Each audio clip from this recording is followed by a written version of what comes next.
ঈদের মাঠকে বাসর ঘরে পরিণত করে সাজানো যাবে না, সাজানো নিষেধ, হারাম, এ কথাও ঠিক চলেন যায়। আব্দুল্লাহ ইবনে উমর রাদিয়াল্লাহু তাআলা আনহু বলেন, আল্লাহর নবী ঈদের দিনে বের হতেন মাসিয়ান, পায়ে হেঁটে, ওয়ারজো মাসিয়ান, ফিরে আসতেন পায়ে হেঁটে। পায়ে হেঁটে যাওয়া ভালো, পায়ে হেঁটে আসা ভালো, সাথে সাথে বাহনে চড়ে যাওয়া যায় আমরা হারাম মনে করি না, তবে পায়ে হেঁটে যাওয়া ভালো, পায়ে হেঁটে আসা ভালো। আনাস রাদিয়াল্লাহু তাআলা আনহু বলেন, কানান নবী সাল্লাল্লাহু আলাইহি ওয়াসাল্লাম কানা ঈদান খালাফাত তরিকা, ঈদের দিনে আল্লাহ রাসূল রাস্তা পরিবর্তন করতেন, এক রাস্তায় আসতেন, এক রাস্তায় যেতেন। এটাও সুন্নাত, ঈদের দিনের ধারাবাহিক বাড়ি থেকে সুন্নাত চালু হচ্ছে। এক রাস্তা দিয়ে যাওয়া আর এক রাস্তা দিয়ে আসা, পায়ে হেঁটে যাওয়া, পায়ে হেঁটে আসা। এরপরে বলা হচ্ছে তুহমাল আনাজাত বাইনা ইয়াদাই নবী সাল্লাল্লাহু আলাইহি ওয়াসাল্লাম ফালাম্মা বালাগাল মুসাল্লা, রাসূলের সামনে দিয়ে একটা ওই সূত্রা, যেটা সালাত শুরু করলে তার আগে খাড়ো করা হয়, সূত্রা নিয়ে যাওয়া হতো। ফায়জা বালগাল মুসাল্লা, ঈদের মাঠে চলে গেলে ফা নসেবাত বাইনা ইয়াদাইহি, এই সূত্রাটা গেড়ে দেওয়া হতো। এইটাকে সামনে রেখে তিনি সালাত আদায় করতেন। ওয়াযালিকা ইসাল্লি ফাদান লাইসা ফি ইসান ইস্তাতারবিহি, এই জন্য যে ঈদের মাঠ ফাঁকা থাকতো, কোনো কিছু ঈদের মাঠে থাকতো না যেটা সামনে করে সালাত আদায় করা যাবে। শুনুন, ঈদের মাঠে মেহরাব তৈরি করা নাজায়েজ, ঈদের মাঠে মিম্বার তৈরি করা নাজায়েজ, ঈদের মাঠকে সাজানো হারাম, ঈদের মাঠকে বাসর ঘরে পরিণত করা হারাম, বাঁশ খাটা দিয়ে সাজানো জায়েজ নয়, একেবারেই ফাঁকা থাকবে। নিতান্ত দখলের উদ্দেশ্যে চতুর্দিক প্রাচীর দিয়ে ঘেরতে পারে, দখল হিসাবে, এছাড়া প্রাচীর দেওয়াও ভালো নয়। আল্লাহর নবী মসজিদে নববীর উপর দিয়ে হেঁটে এসে তিনি মাঠে ঈদের সালাত আদায় করতেন। আপনারা খুব ভালোভাবে জানেন, মসজিদ নববীতে 2 রাকাত সালাত আদায় করলে অন্য মসজিদে 2 রাকাত সালাত আদায় করলে তার চেয়ে 1000 গুণ বেশি নেকি হবে। এরপরেও পৃথিবীর সবচেয়ে দামি মানুষ দামি মসজিদের উপরে পা দিয়ে, পায়ে পাড়া দিয়ে হেঁটে চলে গেলেন ফাঁকা জায়গায়, তার মানে ঈদের সালাত ফাঁকা জায়গায় আদায় করতে হবে। এরপরে বাড়ি থেকে বের হওয়ার সময়তে তাকবীর শুরু করতে হবে। ইবনু শিহাব জোহরি বলেন, কানান নাস ইউকাব্বিরুনা ফিল ঈদে হিনামা ইউখরিজুনা মিন মানাজিলিহিম, জনগণ তাকবীর শুরু করত যখন বাড়ি থেকে বের হতো, তখন তবে ঈদুল ফিতরে বাড়ি থেকে বের হওয়ার সময় বলতো আল্লাহু আকবার, আল্লাহু আকবার, লা ইলাহা ইল্লাল্লাহ, আল্লাহু আকবার, আল্লাহু আকবার, ওয়ালিল্লাহিল হামদ, আল্লাহু আকবার কাবীরা, আলহামদুলিল্লাহ কাসীরা, সুবহানাল্লাহি বুকরাতান ওয়া আসীলা। এই দোয়া আমি কোনোদিন প্রমাণ করতে পারিনি। অতএব এমনি আল্লাহু আকবার বলতে পারেন, সুবহানাল্লাহ বলতে পারেন, লা ইলাহা ইল্লাল্লাহ বলতে পারেন, আর এটাই খাস তাকবীর, আল্লাহু আকবার, আল্লাহু আকবার, লা ইলাহা ইল্লাল্লাহ, আল্লাহু আকবার, আল্লাহু আকবার, ওয়ালিল্লাহিল হামদ। ইমাম সাহেব যখন বের হবে তখন তাকবীর বন্ধ হয়ে যাবে, নিতান্তই সেই দিন বলতে পারেন। তবে ঈদুল ফিতর যদি হয়, আব্দুল্লাহ ইবনে উমর ও আবু হুরায়রা রাদিয়াল্লাহু তাআলা ইয়াখরুজুনা ইলা সুক, ঈদুল আজহাতে আব্দুল্লাহ ইবনে উমর এবং আবু হুরায়রা রাদিয়াল্লাহু তাআলা বাজারের দিকে বের হতেন আর তাকবীর পাঠ করতেন প্রথম জুলহিজ্জা থেকে নিয়ে 13 তারিখ পর্যন্ত। জুলহিজ্জা মাসে 1 থেকে নিয়ে 13 দিন পর্যন্ত একটানা তাকবীর চলবে। আল্লাহু আকবার, আল্লাহু আকবার, লা ইলাহা ইল্লাল্লাহ, আল্লাহু আকবার, আল্লাহু আকবার, ওয়ালিল্লাহিল হামদ। ওইদিকে পুরুষ নারী হজ করতে গেছে, ইহরাম বাঁধার পরে শুরু করেছে লাব্বাইক আল্লাহুম্মা লাব্বাইক, লাব্বাইক লা শারীকা লাক লাব্বাইক, ইন্নাল হামদা ওয়া নি'মাতা লাক ওয়াল মুলক লা শারীকা লাক। তোমার দরবারে উপস্থিত, আমি তোমার দরবারে উপস্থিত, প্রশংসা তোমার, অনুগ্রহ তোমার, রাজত্ব তোমার, প্রশংসা তোমার, অনুগ্রহ তোমার, রাজত্ব তোমার, কোনো শরীক নাই তোমার। এইভাবে একবারে যে যেমন পারে চিৎকার করে বলবে, তাকবীরও জোরে বলবে, আল্লাহু আকবার, আল্লাহু আকবার, লা ইলাহা ইল্লাল্লাহ, আল্লাহু আকবার, আল্লাহু আকবার, লিল্লাহিল হামদ। পুরুষেরা ঈদের মাঠে যাবে, মহিলারাও যাবে। ভালো মহিলা তো যাবে, যারা হায়েজ হয়েছে তাকে ঈদের মাঠে যেতে হবে, যেতেই হবে। উম্মে আতিয়া রাদিয়াল্লাহু তাআলা আনহা বলেন, উমিরনা নুখরিজাল হুইয়াদা জাওয়াতিল খুদুরে, আমাদের ঋতুবতীকে ঈদের মাঠে যেতে বলা হলো। আমাদের যারা যুবতী মেয়ে তাদেরকে ঈদের মাঠে যেতে বলা হলো ইয়াশহাদনা জামাতাল মুসলিমিন দাওয়াতাহুম, তারা গিয়ে মুসলমানদের সাথে তাকবীরে শরীক হবে। ঋতুবতী মহিলারা বলবে, আল্লাহু আকবার, আল্লাহু আকবার, লা ইলাহা ইল্লাল্লাহ, আল্লাহু আকবার, আল্লাহু আকবার, লিল্লাহিল হামদ। ঋতুবতী মহিলারাও ইহরাম বাঁধার পরে বলবে, লাব্বাইক আল্লাহুম্মা লাব্বাইক, লাব্বাইক লা শারীকা লাক, লাব্বাইক ইন্নাল হামদা ওয়া নি'মাতা লাক ওয়াল মুলক লা শারীকা লাক। যাদের হায়েজ হয়েছে তারা এই তাকবীর পাঠ করবে, তবে কাবা ঘর তওয়াফ করবে না এবং সালাত আদায় করবে না। হাজিরা যা করছে তাই করবে। আল্লাহর নবী আয়েশাকে বললেন, তুমি কাঁদছো কেন? আয়েশা বললেন, আর আপনারা হজ উমরা করে যাবেন, আমার তো উমরা হলো না, আমি শুধু হজ নিয়ে যাব, এই জন্য আমি কাঁদছি, আমার ঋতু হয়েছে। তখন আল্লাহ রাসূল বলছেন, চিন্তা করো কেন? হায়েজ তো আদমের মেয়েদের উপরে ফরজ করা হয়েছে, সবারই হবে, তোমারও হয়েছে, তুমি অত চিন্তা করো কেন? ইসলামা ইয়াসনাউল হজ, হাজিরা যা করে সেটাই করো। হাজিরা কোরআন তেলাওয়াত করে, তুমি কোরআন তেলাওয়াত করো। হাজিরা লাব্বাইক বলে, তুমি লাব্বাইক বলো। হাজিরা সুবহানাল্লাহ আলহামদুলিল্লাহ বলে, তোমরা সব কিছুই বলো। সালাত আদায় করো না, তওয়াফ করো না।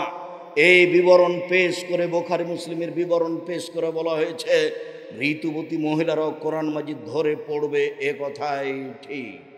শতদিনের তদন্তে এ কথাই আসে। ওরা সালাত আদায় করতে পাবে না, ওরা তওয়াফ করতে পাবে না। ঋতুবতী মহিলা ঈদের মাঠে যাবে, যেতেই হবে। যখন জোরালো আদেশ দেওয়া হলো, তখন একজন মহিলা বলল, এহদানা লাইসা লাহা জিলবাব, আমাদের কারো তো চাদর নাই, কেমনে যাবে?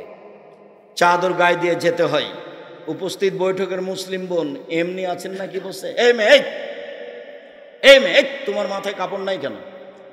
শরম পাও না? তোমার বাপ নাই নাকি? তোমার লজ্জা হয় না কেন? তোমার শরম হয় না কেন? তোমার মা পাশে বসে আছে না? পাশে বসে আছে তোমার মা, তোমাকে দেখতে পায় না? তোমার মাথায় কাপড় নাই কেন? এই দেখো ঋতুবতী মহিলারাও যাবে মাথায় চাদর দিয়ে, গায়ে কাপড় দিয়ে, এ দেখো। তখন একজন মহিলা বলছে, চাদর নাই যে, চাদর নিয়ে যাবে। খালি মাথায় ল্যাংটা হয়ে হে করে চলে যাবে না, ঢং ঢং করে। এসেছে কেন এইভাবে? উপস্থিত বৈঠকের দিনী বোন, আপনি কি আপনার দেবরের সাথে এসেছেন? আপনি একটু শরম পান না? আব্দুর রাজ্জাক বিন ইউসুফ এসেছেন। মা হলে চারটা জিনিস লাগে। উপস্থিত বৈঠকের মুসলিম বোন শুনেন, যেটা আমি সব সময় বলছি, মা হলে চারটা জিনিস লাগে। এক, যেটা জাবের বললেন, জাবের বলছেন যে আমরা এখন মদিনায় ঢুকবো রাদিয়াল্লাহু তাআলা। আল্লাহ রাসূল বলছেন, এই থামো থামো থামো, আমরা এখানে রাতে থাকবো, সকালে যাব। তো জাবের রাদিয়াল্লাহু তাআলা বলছেন, আমি নতুন বিবাহ করেছি, আমাকে বাড়ি যেতে দেন। তো আল্লাহ রাসূল বলছেন, তুমি নতুন বিবাহ করেছো, কুমারী মেয়ে বিবাহ করেছো না তালাক প্রাপ্ত মেয়ে বিবাহ করেছো? তো জাবের বললেন, আমি তালাক প্রাপ্ত মেয়ে বিবাহ করেছি। তো আল্লাহ রাসূল বললেন, তুমি কুমারী মেয়ে কেন বিবাহ করলে না? তুমি তার সাথে খেলতো, তোমার সাথে খেলতো। তখন জাবের রাদিয়াল্লাহু তাআলা বলছেন, আল্লাহ রাসূল শোনেন, আমার একটা কথা শোনেন আল্লাহর নবী, আমার বাপ উহুদের যুদ্ধে শহীদ হয়েছেন 9 জন মেয়ে রেখে, আমার 9টা বোন আছে। আমি আমার বোনদের সমবয়সের মেয়েকে আক্রাহন উজাব্বেজা মিসলাহুন না, ওদের সমবয়সের মেয়েকে আমি বিবাহ করা পছন্দ করিনি 4টা কারণে। আল্লাহ নবী শোনেন, আমার আব্বা উহুদের যুদ্ধে শহীদ হয়েছেন 9 জন মেয়ে রেখে, আমার 9টা বোন আছে, আমার বোনদের সমবয়সের কম বয়সের মেয়েকে আমি বিবাহ করিনি 4টা কারণে। এক, লে তুয়াল্লিমাহুন্না, আমার বউ যেন আমার বোনদেরকে বিদ্যা শিখাতে পারে।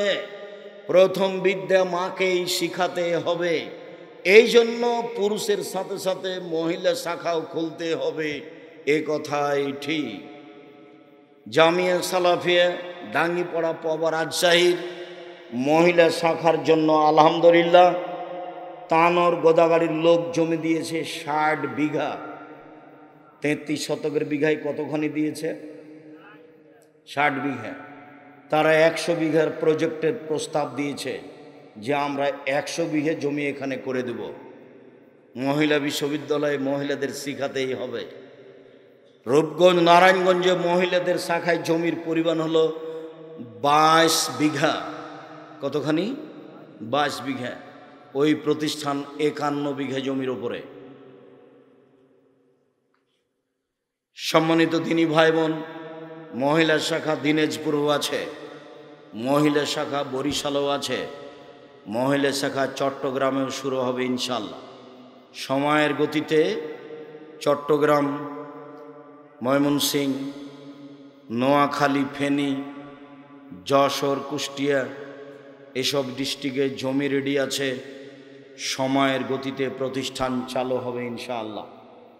সম্মানিত দিনী ভাই বোন, কলমডাঙ্গা এলাকাবাসী, আপনাদেরকে মহিলা শাখা সুন্দরভাবে গড়ে তোলার চেষ্টা করতে হবে। আলেম ওলামাদের বেশি বেতন দিয়ে ভালো আলেম নিয়ে আসার চেষ্টা করতে হবে। রাজশাহী জামিয়া সালাফে এক একজন শিক্ষকের বেতন 60-৭০ হাজার করে। খাওয়া থাকা ভিন্ন, ওর পিছনে খাদেম ভিন্ন। মদিনে থেকে যারা এসেছেন তাদের বেতন লাগে না, তবে খাদেম লাগে, খাওয়া লাগে, বাবুর্চি লাগে। বাবুর্চি ভিন্ন, খাদেম ভিন্ন, অনেক পয়সা খরচ আছে তাদের পিছনে। আলহামদুলিল্লাহ খুব ভালো অবস্থায় জামিয়া সালাফে দেশে চলছে। আমার মনে বড় সাধ, এই দেশের মাটিতে এবং উন্নত মানের প্রতিষ্ঠান গড়বই ইনশাআল্লাহ। যেখানে ছেলে মেয়ে বাংলা, ইংরেজি, আরবি উন্নত মানের শিক্ষা অর্জন করে জাতির অন্যায়ের বিরুদ্ধে লড়বে, মুখে কলমে মিডিয়ায় লড়বে ইনশাআল্লাহ। সেটাই জামিয়া সালাফিয়া রূপগঞ্জ, নারায়ণগঞ্জ, ঢাকা। সেটাই জামিয়া সালাফিয়া ডাঙ্গিপাড়া পবা রাজশাহী।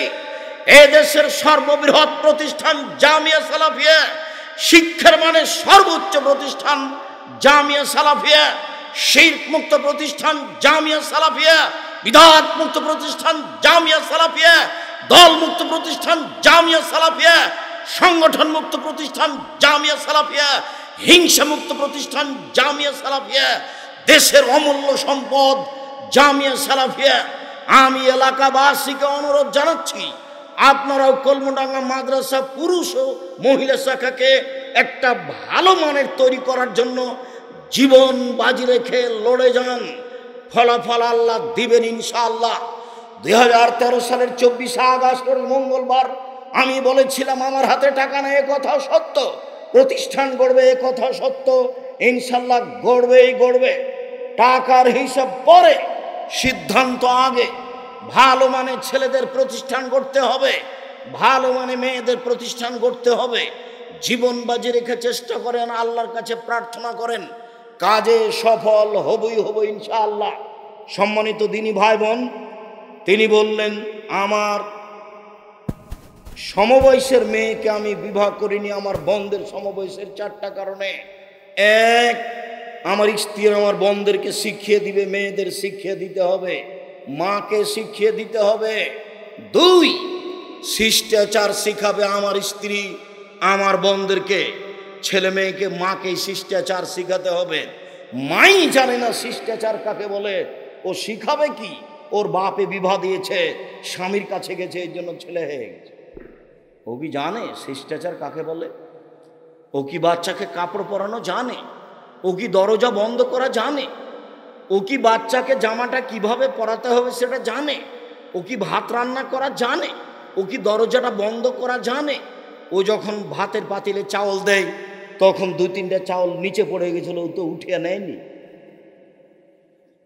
2-3জন মিলে যদি চাকরি করে তবুও বাড়িতে বরকত থাকবে না। ও ভাত রান্না করা জানে না, ও দরজা বন্ধ করা জানে না, ও ছেলে মেয়েকে জুতা স্যান্ডেল পরাতে জানে না।